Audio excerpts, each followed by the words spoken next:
It is late at night and we are off the grid. And while both of those things may be true, I cannot vouch for anything else in the world. Um, Today, we ran into our low power emergency. It's our second consecutive low power.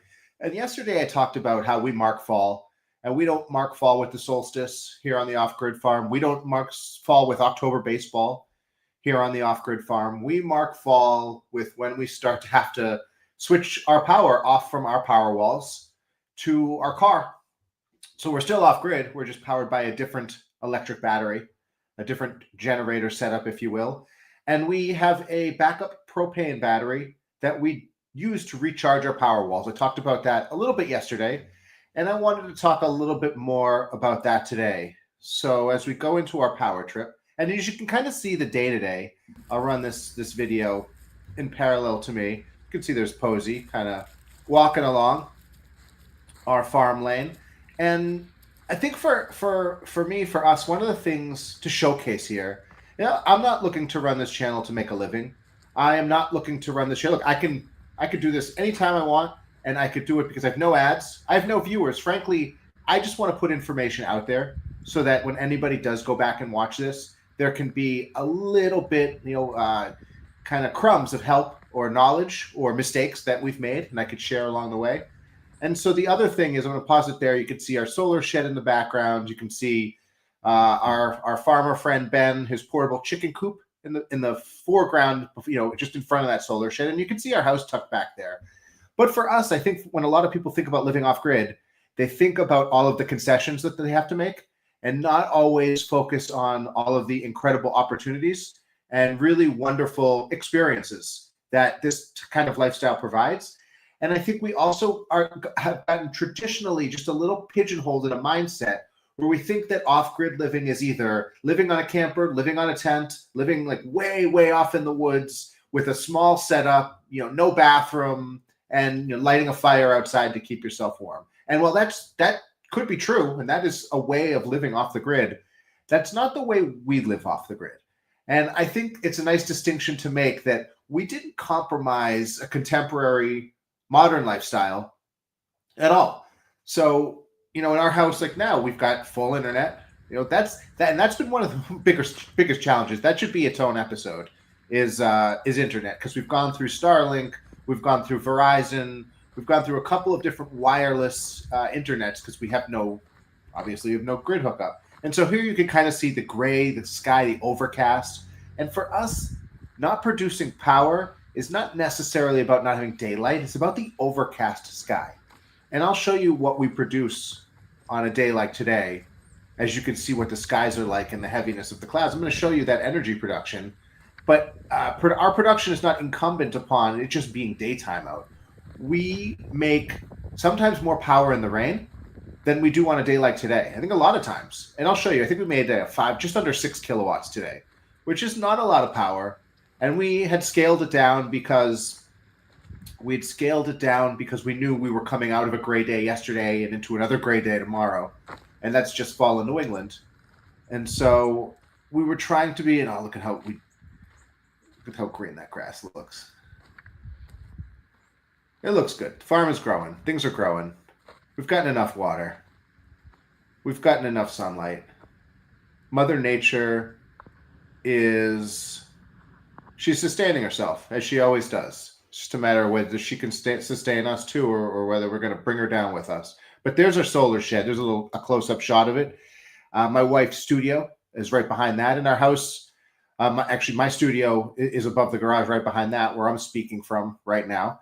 And our house is attached. And so that's sort of how everything lays out. That's what's off the grid for us. And so what does that mean? How much power did we make? Let me see if I could find this morning's power. So this should be it. No, it's not. It's definitely not it. This should be it. That's definitely it. So here we are today. This is when was this? No, this was a few hours ago. This was tonight. So I did 2 different snapshots of our power consumption. Power trip. Let's go on a power trip. How much power are we using today and right now in the off-grid farm? The answer to that is not as much power as the federal government, not all the power. We're actually making power. Well, I guess it's a different argument for another day.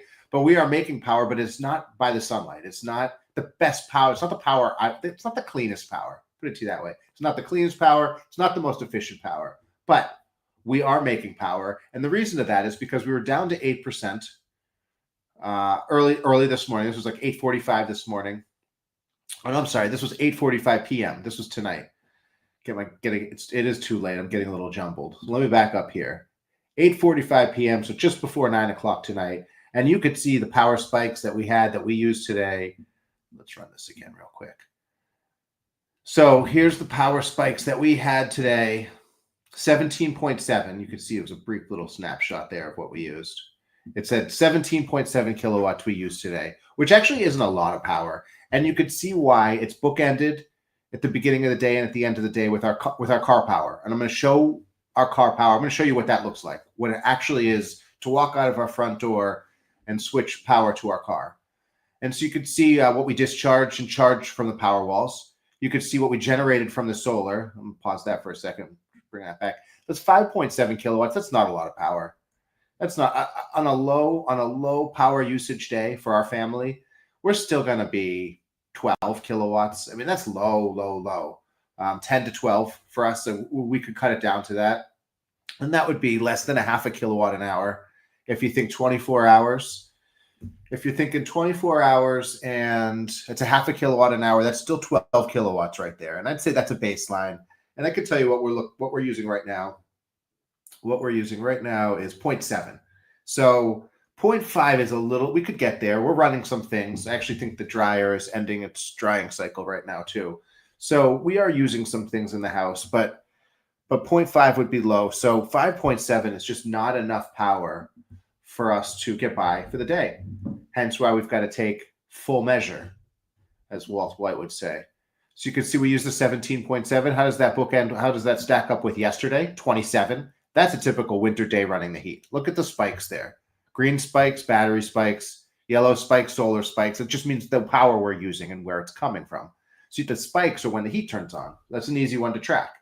So you could see smaller spikes might be when we use the bathroom, flush the toilet, things like that. But those big spikes those are the heat spikes. So the day before that, we used 35.6. I mean, that's doing loads of laundry. This is probably the most we'll run. This is about the most we'll run, in our house. This is running the heat all day in the entire house. So our house, my studio, my wife's studio, it's doing all the laundry. This is kind of like full tilt, 35.6 kilowatt usage on Monday we had. So that's why when you look at what we used today, 17.7, I mean, that's half the power. We used half the power today than we did on Monday. And that's by design. We pay attention. So we had sunlight on Monday and we had the opportunity to run the heat like we wanted to and use all the appliances as we needed to. And today it's a different story. And so what do we do? What do we do when we're at 8%? As you can see, the top of the screen, right under where it says the off-grid farm, you see our power percentage. It says 8%. That's our overall percentage in our 3 power walls. So out of 40 available kilowatts that we have in 3 power walls, that brings us down to like it's under 4 kilowatts, which actually isn't bad. You'd be surprised at what you could run under 4 kilowatts. But for us, 8%, that gets into power emergency mode. So what do we do when we get into power emergency mode? Let me see if so here I have our inverter, if you will. Oh, I don't have it in the right order. Let me see if I can get this in the right order here. Here we go. Testing. 1, 2, 3, 4, 5. Yep, that sounds like the beginning. I don't know why I didn't film it all in this. Testing. 1, 2, 3, 4, 5. Portrait mode. Oh, I guess that wasn't it. That was just my testing. 1, 2, 3, 4, 5. Let's see about this one. There we go. Should we go turn on the generator? Yes, we should. Well, it's about 9 o'clock, 9:30 at night here up in New England. It's not too cold out for this fall weather. It was a little bit crisper this morning, but we're headed out to the solar shed. Me and Huckleberry, if you could see him. Where'd you go, buddy? That light is our across the pond neighbor. If you could see that light on. We're going to go out to the solar shed, and we're going to switch over from the car I mean, from the solar panels and the Tesla Powerwalls to the car, so that the car is powering the house for the night. And then we're going to turn the generator on. And the car that we have is a Ideally, this Hyundai process Ioniq would be 5. automated. And the generator would just sense when the batteries are low. And the reason that we have that car is because it does the vehicle to load. This is the exact purpose. We didn't buy a car. We bought a generator with 4 wheels. And it would power for them this up, reason. and the batteries would still keep powering the house. And I wouldn't have to come out and do all this.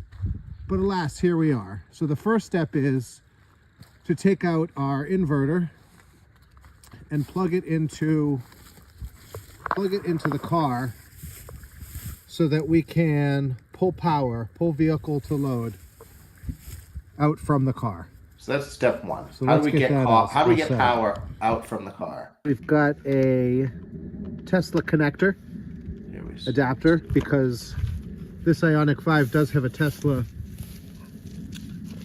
NAX port, and we'll plug it right in. Bought that. And then we'll power up. I think it was like an electron inverter from Amazon. Let's see, what's the next one here? And we've got Take our plug here that powers the house. didn't I just Next do to our this one? manual transfer switch, Oh no. and we plug it in, Yep. and the green light means that our vehicle to load has been initiated, and we should be able to look into the car. And then you can see on the dashboard. There we go. You can see vehicle to load, and it'll tell you. It's nice because then it switches over when the vehicle does start to pick up the loads. It'll tell you how much time you have to power whatever devices you're powering. So if you're on a campsite, you can power a campsite for, days and days and days. You'll see we get over 48 hours. We get over 2 days.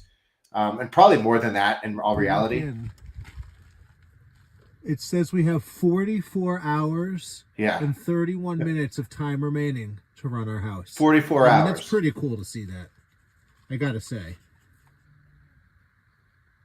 And we're not into the solar shed. We don't have everything shut off in the house. yeah, We have a lot of stuff on. Our internet's on. We're gonna go into the solar Lights shed. are on. Uncle You'll see in a Barry's gonna minute. Come with me. Can you see him? Can you see him in the darkness? It's like We a parked the shadow. car right in front of the solar in the shed where we can darkness. plug it in. Come into the solar shed. Don't We're gonna do mind the this in the mess in dark. here. I didn't realize how dark It's a it little was. dark. Let's see if I can. Well, it's kind of fun to see me try to Light do this on in the here. dark, I guess. No, I can't really turn on the light. It's a little dark, but you could see electric fence, That's the electric fence working. and that's how you know the power's running because Yep. Keeps the the cows first thing to in. realize. Keeps the So pigs what we're going in. to do is in our gateway box. I'll do Keeps this the in the chickens daylight in. one day too. Or But I keeps can the do it at night. keeps the We'll coyotes shut out. off the breakers to the batteries. There's the green glow of the batteries right there. Like I said, it's pretty laid out. Luckily, I can do this. I can do this without looking too much. So then we've got a manual transfer switch here. You can't I've done see this it. a lot of Here, when the times. light glows, you could see it. We've been There it here is. almost So 4 one's years. got to go off and the other one's got to go on. So we go, that goes off, and then it goes up, and then that one goes on. And then this Sorry it's power so should dark. come back on. There But it's kind of nice to know that the electric There we fence go. is working. The house is going to be powered up. We'll shut this door for this manual transfer switch here. This kind of extra panel, house panel. And let's check the house. I've done this a lot of times, and it always makes me happy to walk out from shutting off or switching over the transfer switch and seeing all the house lights still on. It makes me happy. Oh yeah, we got lights on at the house. Redundancy So in the that's the system. first part of successfully transitioning to the car power. So you can see the car's plugged in. The house is plugged Again, we into got the the car. vehicle to load Effectively. going because House, the car is blinking. car powered And house. because the house lights are on, which is a really good sign. Yep. Wherever Agreed. Huckleberry is, Huckleberry. It's a good. Oh, there you are. It's a good sign, right, buddy? Good Hey, sign. you want to put the generator on with me? So the generator Good sign, Dad. is the second step of this, and it's right behind our solar shed. Oh, it's a nice time of night. Sorry for the rough footage here. I hope the audio is okay. But here is the generator. This was Sounds okay to me. mandatory. This particular Kohler generator was mandatory from Tesla before they would even install our panels. There's our panels at night, obviously not producing any power. And Sorry, this it's is just hooked dark into our there. gateway. I am standing So right we're going next to to the turn this generator. on. And like I said, ideally, it would be on auto. And right now it's off. Lots of But blinking ideally, it lights, would be I on auto, realized, and it would automatically turn on, in this power the process. batteries while still powering our house. But it doesn't do that. But all we have to do is come here and... So in theory, I don't think I explained that well. In theory, when we designed this, when this system was designed for us by Tesla, the idea was that this particular Kohler generator, when the power would dip below, let's say 16%, I think we were supposed to be able to set that setting on our phone, but let's say, 16%, because that's when we get the alert on our phone, the low power alert. And I mean, as I said, we're down to 8. We were down to 7 by the time I switched over. And it's 6%. Once you get past 6% at 5, your system will shut down. And that is another video for another day. And it can be resuscitated, the system, but it's kind of then you're taking it apart, you're hooking up a specialty charging device, and you're basically jump starting it. You're giving it a little bit of a power jump start. But the idea behind the system was that this generator I'd never have to touch. It would sit on auto, and when the power got below 16, it would automatically kick on. We wouldn't even know, except we'd hear it faintly in the distance, and it would simultaneously recharge our power wall while our power wall and gateway were still porting us power. We're still kind of providing us a channel to some of the power from the power wall. It doesn't. None of that works. The auto feature on this does not work for us at all. It's the only thing that really doesn't work. So I can't really complain because we have plenty of power. But this would be so much more convenient. Think about when it's like negative 10 degrees Fahrenheit out, below 0 Fahrenheit, below freezing, well below freezing. And I got to trek out, or one of us got to trek out to switch this thing on. It gets a little tedious. It would be awesome if it did it automatically, but it means that there's room for improvement.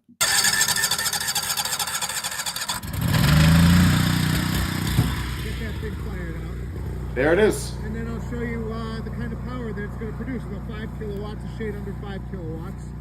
And if we run that for 3 hours, we put in 15 kilowatts. We'll charge one power Powerwall. System, as I walk into the forklift attachment for our tractor. I wish you could have seen me walk into the forklift attachment. It was actually a little comical. My knee is a little sore. As the saying goes. But I should probably have a better strategy. Like a little light. Plugged into the car. We're charging the batteries with the Kohler backup generator for about 3 hours. You can hear the noise of it. And we'll have a nice cozy night. Hope everybody's got enough power for your day. So this is our house now being powered by the car, while simultaneously our power walls are being charged up slowly, albeit, but charged up by the Kohler generator for 3 hours. So that's how that looks. And so then how does our power situation look as we're doing this? When we mirroring this, how does our power situation look? So here we are, and you could see our system is confused. So this is after 9 at this point. So we just turned it on. I just came back to the house. Our system thinks that we are pulling in 1.8 kilowatts from solar, and we're pulling in 2 kilowatts from the grid. Now it's 9:00 p.m. at night, so we know there's no solar coming in. And we're off the grid, so we know there's no grid coming in. So what it means is we're producing 3.8 kilowatts, a shade under 4 kilowatts an hour, and it's coming from the Kohler backup generator, but the system doesn't know that. And that's frustrating to me. This should be something the gateway should be able to pick up on that. The gateway clearly knows the batteries are getting charged. It's just not smart enough to know that we've switched from solar panels, grid tied. Oh, where did we go there? Oh, did I just shut it off? Where are we? Yeah. It's just not smart enough to know that we've gone from solar panel to our backup power. And I'm not saying it needs to identify that we are drawing power from a Hyundai Ioniq 5, although it should. I mean, our system is so smart, extraordinarily smart. Our car, so smart, extraordinarily smart. The driver and host of both, me, not so smart. but still I can figure this stuff out. So I figure if me can figure out the need for this, I'm not smart enough to integrate it into the app. There's a few integrations into the Tesla app that I would love to see as a homeowner as features. Some of those including just weather integrations and things like that, so you could start to see and plan for how your power lays out for the upcoming days. And I think there's some trends and things like that. But for me, recognizing where the power is coming from is paramount. It's paramount. It's almost like if I don't know what's coming from the panels, if I don't know what's coming from the grid, then I have no idea what's going on. And that's just not entirely true because the system knows better than that. So that's our power trip. That was a long power trip. That was a congressional power trip right there. But you could see, I think it was important to note what happens when we've got 8% power, like we do there, and we have to switch over, and we know and tomorrow it's not going to be much better. We'll have to see. It's hard to gauge. We don't have a great weather app. I've got satellites, we've got radars, I've got ways to determine what I think will be the ultimate, solar production more or less. But on days like tomorrow, we've got a lot of cloud cover, heavy, thick cloud cover. So it's not thin. We don't get solar passage through, and we're just not going to get a lot of charge. But we're going to make it through the rest of tonight, no problem. We got enough power, even with one Powerwall, to get us through tomorrow. And then tomorrow night, we'll switch back to the car, and it might be our third consecutive night powering the house with the car. And then we really know fall is upon us. So what made me look today? That was the crux of a lot of what I had to say today. What made me look today? I thought this was pretty nifty. Where can I switch over to this? Here we go. Oh, first I have to remove the thing that was on the stage. Is that what you're telling me? I will. Where is it? What did we have on the stage? I think we have the power. We'll remove that. Add this. Flip this. There we go. I think this is pretty nifty. This is an article from Clean Trucking. Also, cool publication. I've read a few things from here. This is out of Canada from Jay Traggett. Pardon the pronunciation. BC Hydro unveils Canada's first electric school buses that double as mobile power sources. So this kind of piggybacks off of how we use our car to power our house in a pinch. Canada's first electric school buses capable of supplying power to the grid hit the road in BC Hydro's groundbreaking pilot project. It's cool because it looks like a classic bus, but it also has like a nice modern edge to it. I kind of like the aesthetic of it. Looks pretty nice. So let's see, battery electric becoming a familiar topic in alternative power commercial vehicle space. And not always for good reasons. I'm glad they recognize that, such as the case of failed startup Lion Electric. I did read about that. That was a bus company, electric bus company that just went belly up. Fortunately, it turns out electrified school buses can serve another purpose aside from bringing kids to and from school. Agreed with that. Vancouver-based BC Hydro has announced its first utility in Canada to launch a real-world field test of vehicle-to-grid technology. This is such an awesome conversation to have. This is scaling and expanding the conversation that we have with our house and our vehicle to load and one car to a community. And the ability with these buses are huge. If our car is a backup generator on wheels, these buses are huge backup generating capacities on wheels. Vehicle to grid, clearly. Do we got any power output numbers? Let's see. BC pilot project launched in collaboration with Lynch Bus Lines. I feel like that's a big bus line because if this works, there's opportunity to scale there. It's also working with players in the game who see this vision and see this future. Let's see. They built on a successful lab-based demonstration in 2023. Bidirectional charging, allowing power to flow both to and from the grid. Each electric school bus involved in the project can store up to 200 kilowatt hours of electricity, which is enough to power 75 single-family homes for nearly 2 hours. I'm not going to do the math, but I buy that. 2 hours is not a lot of time. So 200 kilowatts, our vehicle, the car that is currently powering the house, our Hyundai Ioniq 5, has, I believe, a just under 80 kilowatt battery capacity. I think it's 77, but not all of it's usable. We can't use 20% of that. So let's call it more like 50 60 kilowatts. We've got about 60 kilowatts. So this gives us 3+ times, 300% the amount of power that our car has. And you just saw our car does our single family house for 2 days. So if we're talking about 2 hours, I believe that. That makes sense. We're talking about one bus. You know, we have a small school district and we have 3 buses. We at least have 2 buses, or 2 that work most of the time. I think we have 3. So then we're talking about, 7,550, 225 homes for a couple hours in a power outage, or critical town, city, municipal infrastructure, water pumping facilities, firehouses, schools, shelters, things like that. I think this is kind of game changing. The project is a glimpse into the future of energy, said Charlotte Mitha, president and CEO of BC Hydro. By exploring how mobile assets like EVs can be strategically deployed, we're unlocking new ways to strengthen the grid, improve resilience, and deliver value to our customers and communities across, I think they said Canada or British Columbia. Good for you, British Columbia. Good for you, BC Hydro. Good for you, bus company, the Lion Bus Company. These guys got the right idea. This is how I feel about using vehicles to supplement and complement power off the grid. This is exactly how I feel. Both of those things. I double thumbs up and I don't know what that is. Seems like some version of a 6-7, to be honest, if I dare go there. That made me look. And food for thought. Oh, I'm going to do a short food for thought, but I think it's kind of a cool one. I think it's an important one. Wireless EV charging inches closer as breakthroughs emerge. This is a whole nother conversation. I feel like I'm opening up cans of worms of whole other conversations. But I have a lot of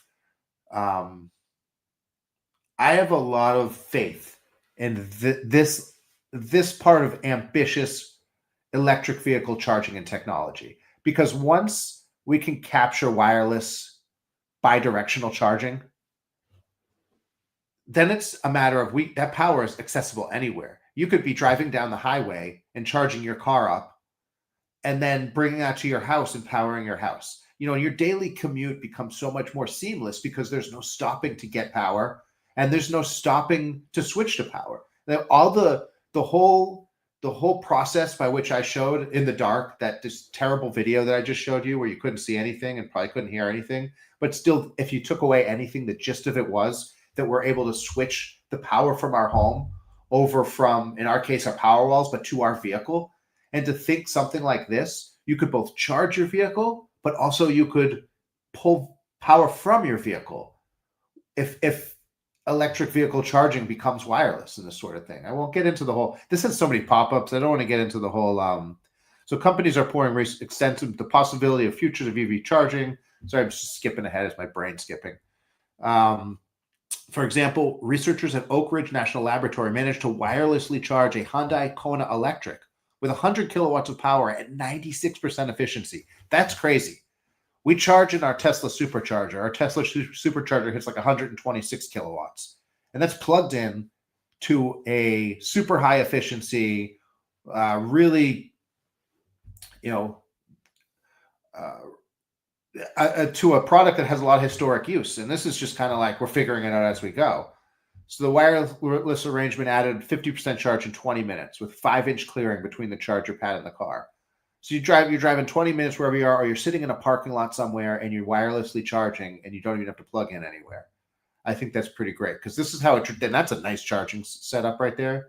But that's, you're traditionally going to see this wired setup. So you're seeing Porsche, Toyota, BYD, Mercedes are also in the mix. But that's this kind of your traditional EV charging setup right here. But with wireless charging, that really changes anything. So what we discussed so far is static charging. Something more far-fetched or sci-fi like is dynamic charging, where your EV charges as you drive along the road.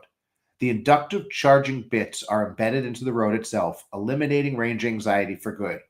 That's amazing. I mean, that is really evolutionary in the same sense of where we've gone from the horse and buggy to gas-powered vehicles to electric-powered vehicles. this way of charging our life is revolutionary.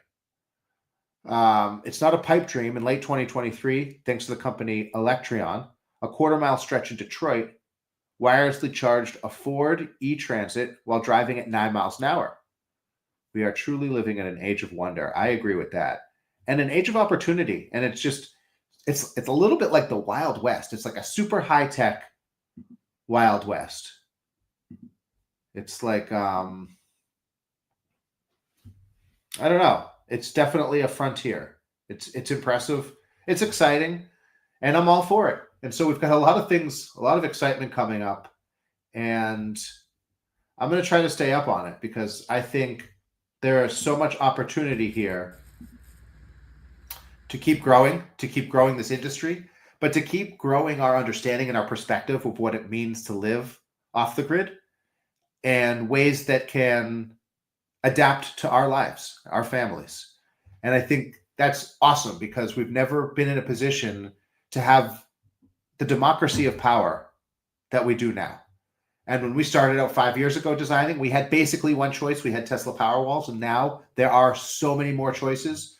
We just picked up EcoFlow 4 kilowatt battery backup. Is like the backup to our backup to our backup, but also just to test it out and to see what it can handle and what kinds of loads we can put out with that versus some of the other things. So we're always kind of keeping our ear to the proverbial technological sustainable rail and trying to figure out what those next steps are and just sharing some of that trials and tribulations with you guys. But at the end of the day, the most important thing is that hope you guys got enough power for your day inside and out. That's important.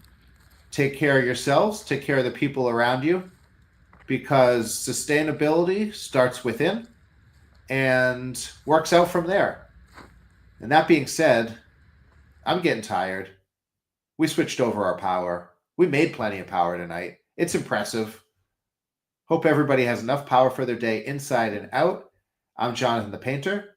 We've been Off Grid. This is Late Night and Off Grid. Catch you on the flip.